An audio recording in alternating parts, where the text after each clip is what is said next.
I was always going to join up. Join the Navy and see the world, they say. One cold night in 1942, there was a knock on our front door. My mother opened it, and standing on the porch was my Uncle Jack, back from overseas. We hadn't heard from him for a couple of years. Jack was a Navy telegraphist. At that time, I guess Jack was my hero, and from that moment on I was always going to join the Navy. I was 16 when I enlisted and working as a carpenter in the family business.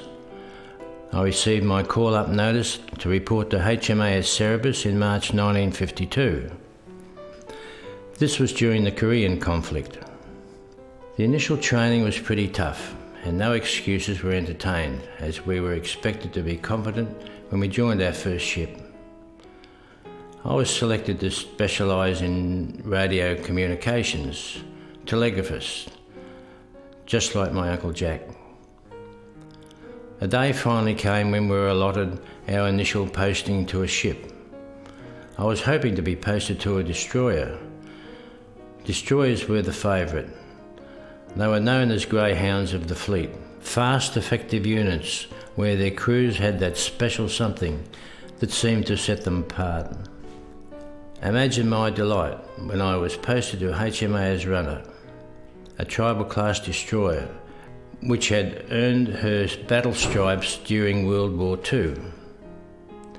The Runner was in Sydney at the time, so it meant an overnight train trip. It was an uncomfortable journey. Trying to get some sleep in the luggage rack was not recommended. Well, my journey had just begun.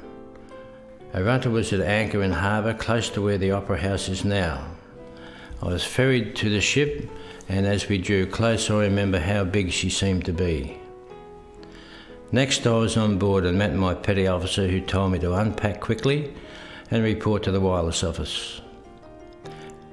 We were tasked to join the United Nations effort in South Korea. We passed through Sydney Heads early one morning, and looking back I wondered whether I would see those welcome heads again. On the way to Korean waters we encountered a typhoon. Huge seas caused serious damage to the superstructure. That was my introduction to seagoing life. Day by day I felt more comfortable as I became accustomed to shipboard life. There are some things that stay with you from Navy life. The noise of the ship's machinery, the smell of fuel oil, the buzz of the crew going about their tasks, tropical glass-like seas and heat haze in the distance, flying fish keeping pace with the ship's speed. The ship itself seemed to have a life of its own, with the crew being mere passengers. Arunta was employed on patrol duties as far as the 38th parallel, the division between North and South Korea. This was a very dangerous area, prone to air attacks from North Korean and Chinese aircraft. All a bit scary for a young sailor who just 9 months earlier was a carpenter building houses in the Melbourne suburbs. After 11 months on board Arunta, I returned to Australia in HMAS Sydney, the aircraft carrier, following the signing of the ceasefire treaty, which is still in effect to this day.